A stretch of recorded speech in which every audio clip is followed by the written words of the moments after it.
This is the Office of Research and Sponsored Programs Forum event, and we have a series every semester of faculty from all different departments across campus talking about their ongoing scholarly work on campus. And today we have Kasper from Political Science, and I'm just going to turn it over to him to tell us about what he's going to talk about.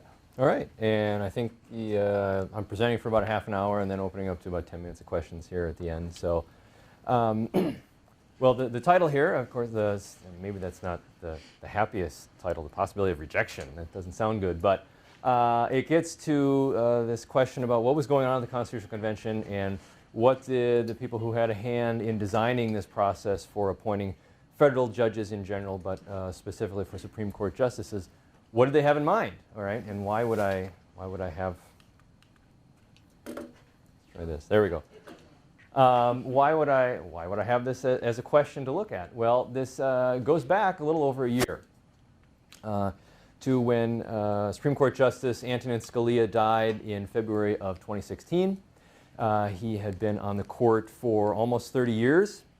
And when he died, it was the same day that evening, Senate Majority Leader Mitch McConnell made some public statements, including some condolences to Scalia's family members, and went on to say that the American people should have a voice in the selection of their Supreme Court justice.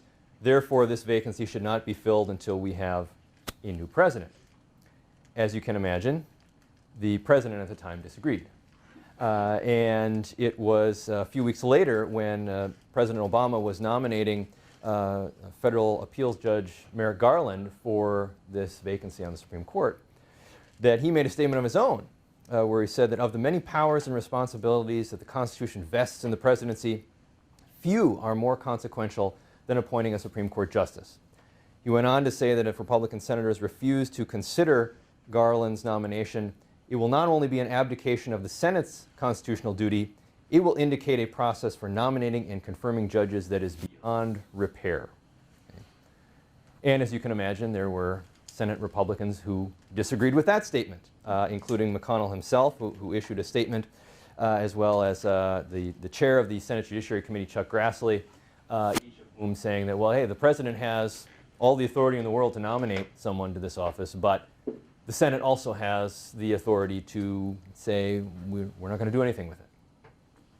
And ultimately, no action was taken by the Senate, and Merrick Garland's nomination expired at the end of the legislative session and the beginning of the new session here in January of 2017. And a few weeks later, President Trump nominated Neil Gorsuch to fill that vacancy. And his confirmation hearings, just coincidentally, are next week. So if you're looking for something to do over spring break, there's always the watching of those confirmation hearings. So we've got this at odds. We've got a Democratic president saying that this is something that should be done by the Senate, and he has every right to do this. We have Republican senators saying, whoa, hang on, it's an election year. This is something that would, first of all, we question whether or not the president should be doing this, but if he does, we don't have to consider this nomination. And you had people on both sides of this arguing that the Constitution either mandates something or doesn't mandate something, and so how do we know what should we do here? Well, here's the text. This is what it tells us. The President shall nominate and by and with the advice and consent of the Senate shall appoint judges of the Supreme Court. Okay. There's not a lot there in the text. All right. So can we glean something more if we look at the context of how this clause got to be in Article 2, Section 2 of the Constitution, and why it was worded the way it was and what it looks like, and some of those debates. So part of this goes back to then, and much of what I'm going to talk about here today is going to go back to that Constitutional Convention in 1787. And what was going on there generally and how that led to the specific issue of the Appointments Clause and why it looks the way it does. And then ultimately, does that provide us anything helpful as far as an answer on, either the Gorsuch nomination or more specifically with respect to the nomination of Merrick Garland? And the answer, as we'll see when we get to the end of this, is I'm going to argue, well, each side can claim that they're in the right here, and there are reasons why each side is able to make those claims. They're not just coming out of thin air. These Constitutional Convention came about because the Articles of Confederation, which was the governing document of this country before the Constitution, was perceived as relatively problematic. That it created a very limited, unicameral, weak national legislature. There was no separate executive branch. There was no separate judicial branch. And there are a number of problems that were not being sufficiently dealt with in the eyes of enough people that they said, let's call a convention, let's revise the Articles of Confederation so that there's more that the national government can do. Very quickly they scrapped those plans and said, well, we're just going to write a whole new document. We're not going to bother with amending the articles. So the new document that they eventually came up with after roughly 4 months of debating 6 days a week was the Constitution. And what that Constitution did was it greatly strengthened the powers of the national government. But in doing so, there was a fear if we give too much power to the national government that could be exercised in ways that are tyrannical, that could abuse people's rights and so forth, which is why they created this system of checks and balances, where they give each branch some ability to thwart the overreach of other branches. Okay? And so you have things like the president having a veto power over acts of Congress, or you have the Senate having a power to be able to ratify treaties that the president signs before those treaties take effect. You have all these sorts of things throughout the Constitution. As we'll see here in short order, the system for appointing Supreme Court justices is one of those checks, checking both of these branches and making sure neither one of them can do something that they shouldn't do. There's another theme, though, throughout the Constitutional Convention in numerous debates from various delegates where they emphasize protecting judicial independence. And over the course of the rest of this presentation, I'm going to throw out the names of various delegates to kind of give you some key quotes here, the things that they were saying as to kind of back up what I'm arguing here. Don't get lost in the minutia of who was this person or that person, right? But I need to cite their names so that you know that I'm not just making this up, right?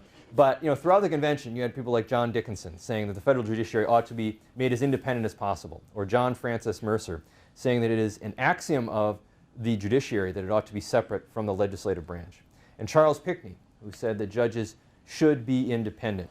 And you have a number of delegates throughout this convention when these debates came up making these points. And that's why we see other protections for judicial independence here as well. Things like the lifetime tenure of federal judges, the protection that their salaries can't be reduced by Congress if members of Congress don't like their decisions, and so on. But these factors coming together also help to explain why the Appointments Clause looks the way that it does. Because the Appointments Clause, which also deals with the appointment of other federal officers, but specifically deals with the appointment of federal judges and even more specifically Supreme Court justices, was something that was debated at odds through a long time. It put these delegates at odds through much of the convention. They decided very early on that they liked judicial independence, that they wanted lifetime tenure, that they wanted to protect the salaries of these federal judges. But who actually had the power to appoint them is something that went on and was not decided until very late in the convention. And early on in the convention, there were these two competing plans that emerged. In the kind of first big plan that went before the convention for an entire structure of government was the Virginia plan, aptly named because it was put forth by the Virginia delegation. They had as a part of that plan that Congress would do the appointment of federal judges, including Supreme Court justices. And that, after time, got altered a little bit after not too long to being the Senate would take on this responsibility of itself. On the other hand, about a week after that Virginia plan was put in front of the convention, there was a competing plan called the New Jersey plan. And you can guess where the delegates were from who put forth that plan. But they had a number of differences, and one of those was that they gave the president the power to appoint these justices. And you had these factions in the convention throughout most of that summer of 1787. Those who supported the Senate, those who supported the president as having the sole appointment power. Throughout the convention, especially early on, you had a couple of delegates, a small number, who advocated what eventually is what we have, this compromise position. Early on, both Hamilton and Jefferson, Alexander Hamilton and James Madison, they were advocating some form of a presidential nomination and a Senate confirmation. And that's one of the reasons why both Hamilton and Madison are a couple of the key people I'll be quoting from here today. But eventually, the convention does come around to that very, very late. There's actually a special committee that was put together with a delegate from each state toward the end of the convention so that they could hash these things out in committee and then put this before the convention. And so it wasn't until the last couple of weeks of this 4-month-long convention that we got this language put in the document as far as the president would nominate and the Senate would confirm. Okay. So that's kind of the big basic overview. So what do these debates tell us about the things the framers thought would be important? And I argue that there are kind of 4 core factors or considerations that came up again and again in these debates that can maybe help to inform what they thought they were putting into motion as far as a system and the types of things that should be considered when we're putting people on this court or deciding who should be on that court. First and foremost, and this should be as no surprise, this comes as no surprise, they wanted people who were qualified. Qualified, broadly defined, but qualified nevertheless. Early on in the convention, Madison has statements where he's saying that federal judges need the essential qualifications to be an expositor of the laws. I think that's a neat way to put it, an expositor of the laws.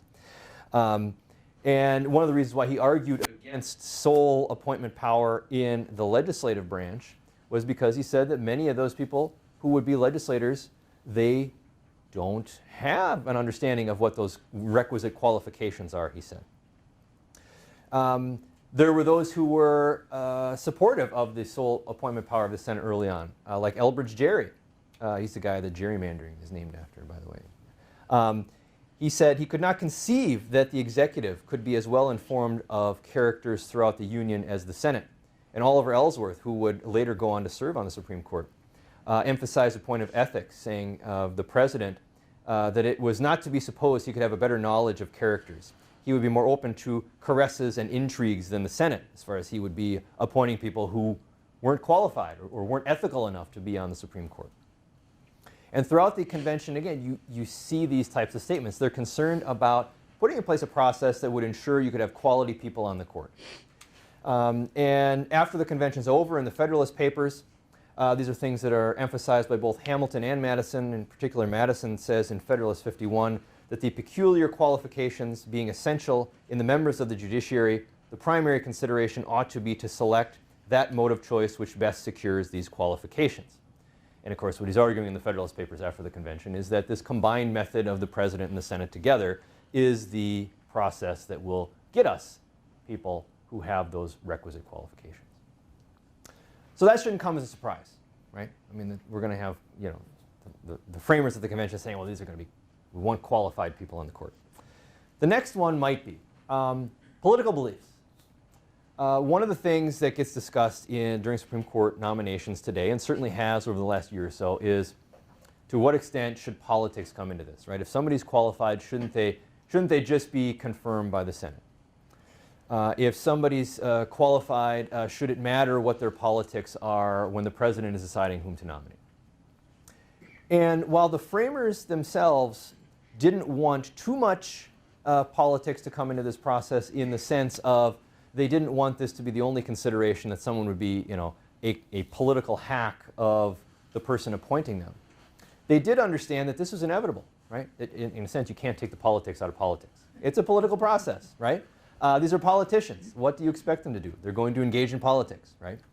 And the statements around this in the convention, you can almost tell from some of these statements that the delegates are, they're worried about politics, but they know that it can't be escaped.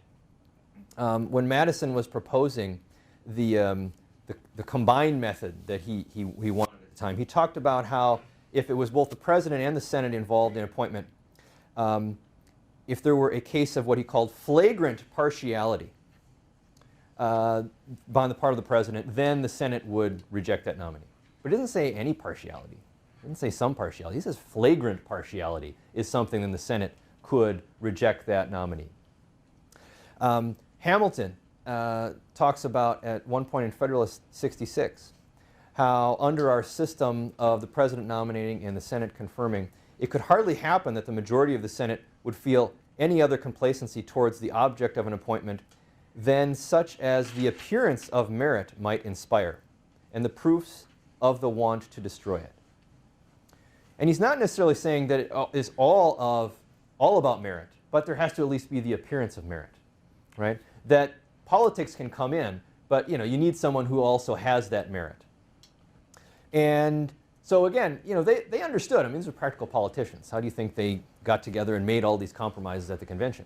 They understood that you're not going to be able to take the politics out of politics. This is a political act by these two branches. And so the political beliefs, the method of constitutional interpretation of these nominees, that is certainly something that they were expecting would come into the process. Thirdly, something that comes up quite a bit throughout the convention is the notion of representativeness. That the members of the courts, the Supreme Court in particular, would be representative in some way. And in particular, what they were focusing on was geographical representativeness. That the notion that you would have some sort of balance on the court of people from different parts of the country. Governor Morris at the convention, who was a supporter of appointment by the Senate, said that the states in their corporate capacity will frequently have an interest staked on the determination of justice. And Roger Sherman, also a supporter of Senate appointment, said that the judges ought to be diffused, he's talking about diffused geographically, which would be more likely to be attended to by the second branch, by which he means the Senate, talking about the second branch of Congress, than by the executive, right? Because the senators are from all sorts of different parts of the country. They are going to be more tuned in to making sure that federal judges and Supreme Court justices represent different parts of the country. On the other hand, supporters of the president having the sole appointment power early in the convention, people like Nathaniel Gorham, said that as the executive will be responsible in point of character at least for a judicious and faithful discharge of his trust, he will be careful to look through all the states for proper characters. Right? And you see other statements like this by supporters of presidential appointment early in the convention, saying that the president has to be elected from the entire country, right? And the Electoral College is set up to ensure that the president has to have support in various places around the country.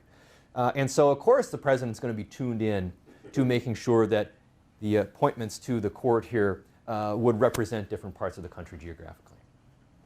Now, representativeness in a general sense still applies to today.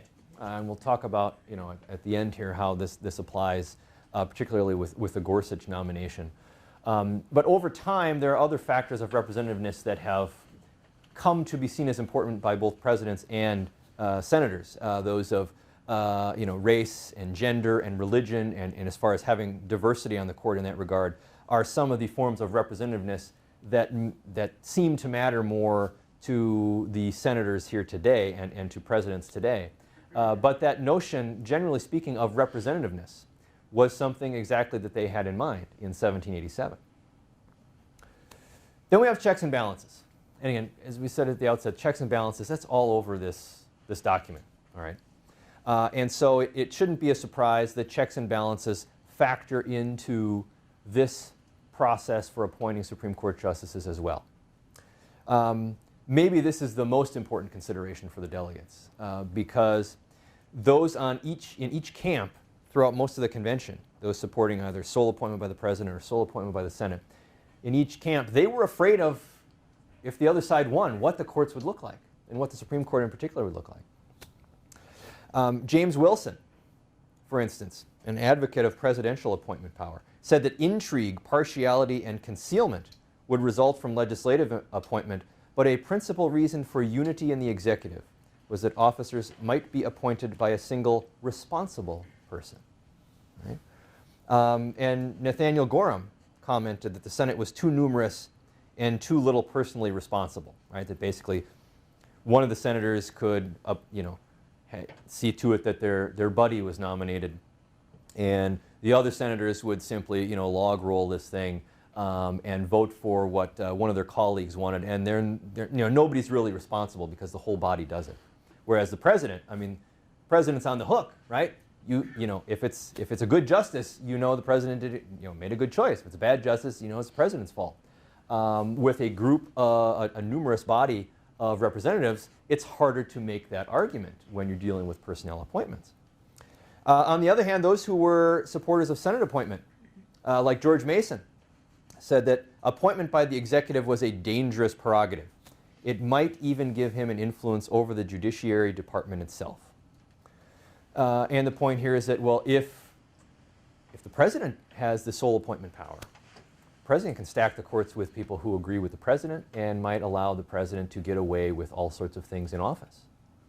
When these court cases come up, they might say, well, the president appointed me, and the president's my friend, by the way, too, and so, I'm going to decide the case in favor of the president, right? That was the fear. And each side had this fear of the other, that one branch would screw it up, right? And so this finally got us to this compromise position. And as probably best said by Madison during the convention, where he said that this combined method of the president nominating and the Senate confirming would unite the advantage of responsibility in the executive with the security afforded in the second branch against any incautious or corrupt nominations by the executive. Right? They can check each other. And you can ensure that the nominee is really a quality nominee and is representative. And it isn't just about politics. Hamilton, later on in the Federalist Papers, talked about how the possibility of rejection by the Senate would be a strong motive to care in proposing nominees, right? That the president would be more cautious, knowing that a bad selection as a nominee could be rejected, right? And it would cause the president to really think long and hard about what does it mean to be a quality judge or justice. Then, kind of the last big factor that comes up throughout the convention is the role of input and feedback from the public, right? And so what I'm talking about here is you got a role for the president and a role for the Senate, but what about other people? Do they have a role in this, either before the nomination is made or between nomination and a potential confirmation vote, giving their input, giving their feedback? And although what was envisioned at the time was a lower level of feedback than what we see today, where we see this process, most of it open to the public, and we see interest groups very, very much involved. We see testimony by perhaps a large number of people, depending on the nomination, at confirmation hearings in the Senate. They didn't exactly have that in mind. But what they did have in mind was some ability for the public to be able to watch what was going on, to judge it for themselves, and then to provide their own feedback either before or after a confirmation vote was taken. So what do we see there? We see people like Luther Martin at the convention saying that he felt strenuous, it's his word, he felt strenuous for a senatorial appointment because being taken from all the states, it would be best in form of characters and most capable of making a fit choice. And Roger Sherman saying that senators would bring into their deliberations a more diffuse knowledge of characters. And that there would be a greater ability, some were arguing, for input from the public if the Senate made this decision on their own. Nathaniel Gorham, on the other hand, said the president would certainly be more answerable for a good appointment, as the whole blame of a bad one would fall on him alone. Saying that, what does that mean to be answerable?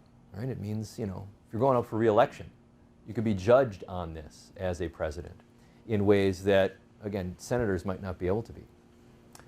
And in the Federalist Papers, both Hamilton and Madison emphasize these points.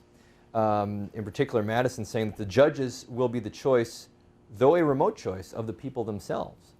Meaning that there could be input ahead of time when when the president and senators are campaigning for office, but certainly after the fact as well, in that they can have that input when these people are up for re-election to be able to say, no, you made a bad choice here. Now again, the process has opened up a lot since it first began in the 1780s, but having some level of input and feedback from the public was certainly a consideration that they thought was paramount. Right? So where does that lead us? That leads us back to today.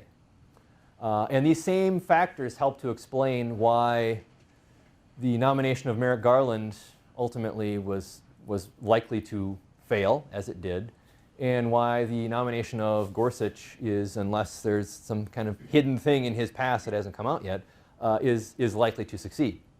So why is that? Well, each of them is what we would call a pretty high-quality nominee. Right? Each of them has a distinguished track record in terms of graduating from elite law schools, in terms of being involved in government service before having significant tenures at the U.S. Court of Appeals and having long, good records on those courts. The politics here, of course, is that based on the decisions each of them has handed down, it should come as no surprise, right, that Garland has a more liberal record, which was something we would expect from a nominee of a Democratic president, and Gorsuch has a more conservative record on the Court of Appeals, which again is something we would expect from a Republican president. But the big one here in terms of these factors is the checks and balances side. President Obama had about a 50% approval rating. He was in his last year of office. He was facing a Senate controlled by the other party. He was in a relatively weak position. Right? He tried to take that into account. Right? He nominates Garland, who is not a very liberal judge. He's a more moderate liberal, and he's older in that he was 63 years of age when he was nominated, trying to entice the Republican senators a little bit, say it's not that bad if you approve of him. On the other hand, even though his approval rating is relatively low as well with respect to President Trump, he nominates Gorsuch here very early on, within the first couple of weeks of his presidency. He has a Republican-controlled Senate, and so he can afford to make a choice in terms of the politics here of someone who is a little more conservative. He also nominates someone who is relatively young, 49. For those of you students, you may not think 49 is young, but in the grand scheme of things it is, and especially for Supreme Court nominations, it is quite young. And so in that regard, that helps to explain why these things happen the way they did, which, if we go back to Garland with respect to the checks and balances, doesn't mean that the Senate had to do what it did. And there have been a number of cases over the court's history where a president in the last year of office has successfully made a nomination to the court. But it's less likely because senators know that there's a chance a few months down the line somebody else could be in the White House. And so in some ways it's a combination of these political calculations as well as understanding checks and balances. And when it comes to kind of the final point here before I open it up to questions, the role of the input and feedback from the public, that played in both of these nominations as well. I mean, as soon as you had the Garland nomination, for instance, you had just a lineup of interest groups on each side. Those who were advocating that he should be confirmed, those who advocated that he shouldn't, and even to the point where there was, this would have been the first ever, as far as I know, that this happened. There was the White House established a Twitter account in support of the Garland nomination. And again, the framers didn't have that in mind, but that was in a way to engage the public, to perhaps provide information to those who were supporters of the president to be able to contact their senators and to advocate for the nomination. Not to be outdone, as President Trump is, if there's anybody who does Twitter, it's him. The White House, for the Gorsuch nomination, also set up a Twitter account with those same ideas in mind, right? Put this information out to the public to help create more public pressure, more talking points on members of the Senate to get the nominee confirmed. So that interaction with the public that the framers envisioned in a very different way, but nevertheless, that notion of the interaction with the public is still certainly there, and it's something that they had in mind. So. All right, so any questions or comments? Yes? So there was some rhetoric that if different parties control the Senate and the White House, that perhaps they would filibuster any nomination throughout the entirety of a presidential term. Do you see that as a constitutional crisis? Well, there's a couple of things there that I would say. One is that you don't have the emergence of political parties the way that we understand them until you get into the 1790s after the convention. But there was an understanding at the time that, I mean, you would have political factions, which in some ways are became political parties. And those factions existed at the convention. Small states, in terms of population, and large states, they formed factions against each other, and they were both, fighting for certain types of provisions that would make it easier for them to win, especially in Congress, but throughout the federal government. And you saw the same thing with slave states and free states or abolitionist states, where they were, there was kind of another line of faction at the convention. And what these differences were they weren't organized in the same way, but in some ways they're the equivalent of today's political parties and the political parties that developed by the 1790s. So, if we get back to your question, okay, did they envision that you would have something like this, where a majority of one party or faction in the Senate could just flat out say no, we're not going to consider it? If it was something where those senators believed it was justified, and that at the end of the day they have to go back, get that feedback, if you will, that input from the public, that feedback in terms of going up for re-election, then the answer is yes, that's an option if they really believe that this person shouldn't be voted on. Now, that comes with a caveat. And the caveat is that this isn't the first time that this happened in an election year. But it's also, there are also, as I mentioned before, there's historical precedent of nominees being confirmed during presidential election years. And if you make this a new norm, whereby you say, well, you got about a year left in office, or if a vacancy comes up, we're not going to even entertain a vote on somebody. If that becomes the new norm, then that does start to call into question how well this system works. And that's something to be very cautious of, because we, in most times throughout American history, we haven't gone very long with one party having control for an extended period of time, right? Republicans are the majority in the Senate, and were last year and are now. But if you go back a few years, they weren't. And if you go in the future, it's probably going to be some point where they aren't again. And when the Democrats are in control, if they want payback, they're going to have that opportunity. And if we get this back and forth between the parties like that, it will make it more difficult to get people confirmed to the court. And what we are going to have over time is more extended vacancies like what we saw here. So, yes? Would you worry that if the precedent of 1 year is set, then you conceive, could you conceive of a slippery slope such that any Supreme Court opening in any president's second term would essentially be held up until, quote, the public can speak at the next election cycle? I mean, if it's a year, why not 18 months? Right, because, I mean, where this initially kind of started, at one point when this first became a controversy in the 1820s, it was during a lame duck period. I mean, a literal lame duck period after the election, before the inauguration of the new president. And from there, by the time we get into the 1960s, we see an example in 1968 of a nomination put forth in June, and the Senate saying, no, that's too late. Now we're back to March.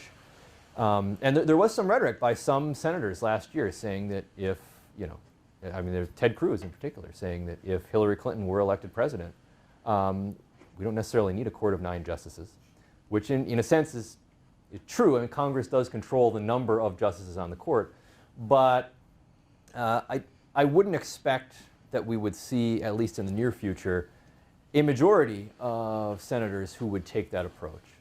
And I think, at this point, it's things like that would be more rhetoric, at election time, to appeal to your base, whether that's on the far left or the far right.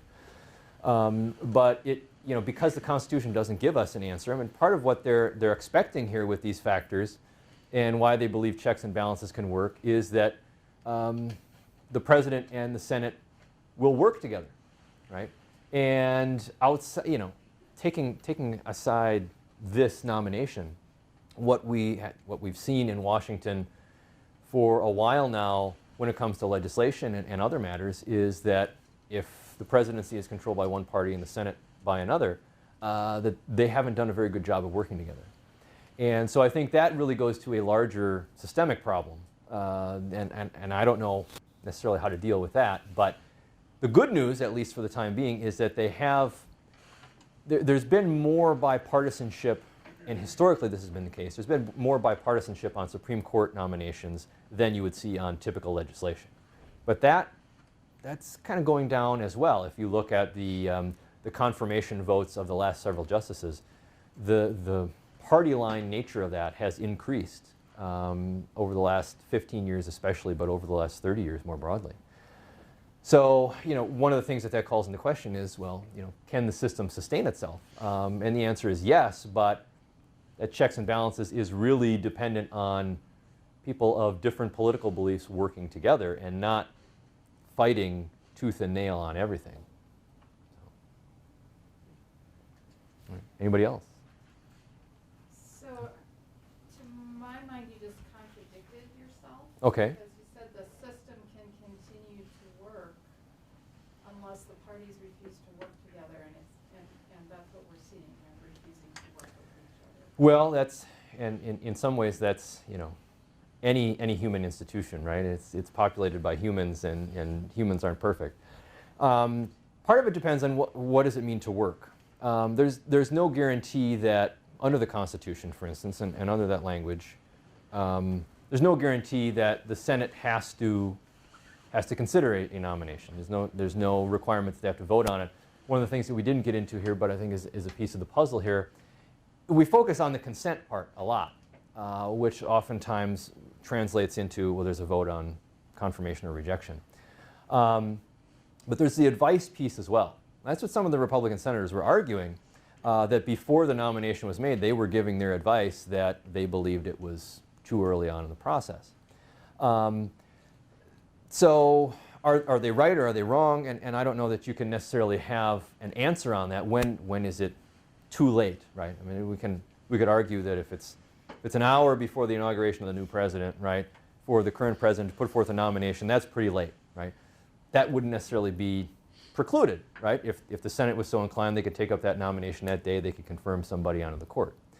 But how early can we say, okay, we're done, we're shutting it down? And I think part of the answer there, and what it's going to come back to, what in a sense it always comes back to, is what do we accept as a public? And this, for the most part, this is typically not a big issue for a lot of voters, but it was a little more important for voters last year because we had this vacancy. And if the voters are supportive of what happens and continue to re-elect politicians who either are making these decisions or refusing to make these decisions, then in a sense, we're getting the government that we've asked for. And so, like I said, part of it comes back to what does it mean to be working versus not working. And over the court's history, roughly a quarter of nominees for the Supreme Court have been rejected or have not been acted on in some way. So to see this happen in this instance, what we saw last year, does not mean that the system itself is broken. If we continue to see that sort of thing anytime we have divided government, then that may call into question how well it's working, and it may ask for the public to either pay more attention or get more involved. So in the quarter that have not been approved, is there a theme for why they didn't, or was each one kind of a Well, I would argue it often comes back to these factors. The checks and balances factor, if it's a divided government, particularly divided government the last year of the president's term, that's tended to be a case where rejection is more likely. The qualification thing comes into play. Those who have been seen as less qualified, and I would point to, I don't want to necessarily target anybody, but Harriet Miers in 2005 was seen as not being qualified, and it was particularly, it was a nomination by President Bush. It was within his own party, Republican senators who were saying, we can't vote for her. And then, politics if the president pushes too far, and someone who's seen as ideologically too far to the left or to the right, which I think helps to explain both Abe Fortas being filibustered by the Senate in 1968, and it helps to explain in 1987 Robert Bork was not confirmed. He was rejected. So you know, I would argue that a lot of times it comes back to these factors, but if A variety of them. yeah, a variety of them. Yeah. If you had to line them up, though, it's a divided government last year, the president's term. That's when it's the toughest, and it has been historically. So. Well, I guess we're right at 12:50 here. So Let's thank Dr. Kasper for his yes.